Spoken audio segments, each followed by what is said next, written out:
Il est 7h35. Et c'est l'heure de retrouver Antonin André pour l'édito politique du jour. Bonjour Antonin. Bonjour Thomas. L'édito, c'est Nicolas Sarkozy qui a décidé de creuser son sillon à droite dans la primaire. Il n'y aura pas de recentrage, il continuera à parler identité.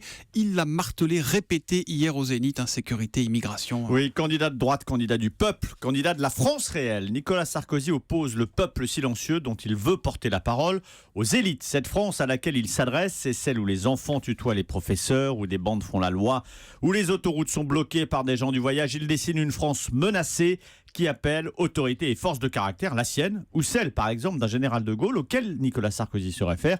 C'est le général de Gaulle qui s'affranchit des partis, des corps intermédiaires pour parler au peuple. Nicolas Sarkozy qui clive fortement avec Alain Juppé, de plus en plus même, mais il faudra bien se rassembler après la primaire, Antonin. Si Nicolas Sarkozy perd, est-ce qu'il rendra les armes ? Et si Nicolas Sarkozy, justement, ne les rendait pas les armes, s'il se présentait à la présidentielle après avoir perdu la primaire? Alors ça paraît fou comme ça, mais c'est une menace subliminale qui l'entretient de discours en discours.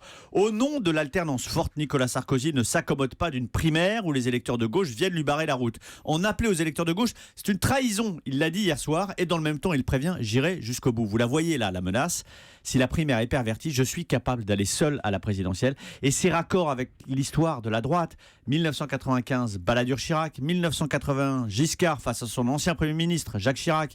1974, Chaban-Delmas, Giscard, des campagnes fratricides, parfois violentes. Mais il n'y avait pas eu de primaire à l'époque. Non, mais il faut se rappeler justement qu'en France, la droite se confronte à la présidentielle. La primaire n'est pas dans sa culture. À suivre donc, à voir si Nicolas Sarkozy jouera le jeu de la primaire jusqu'au bout ou pas, et en fonction de son résultat de la politique, on en parle tout de suite évidemment.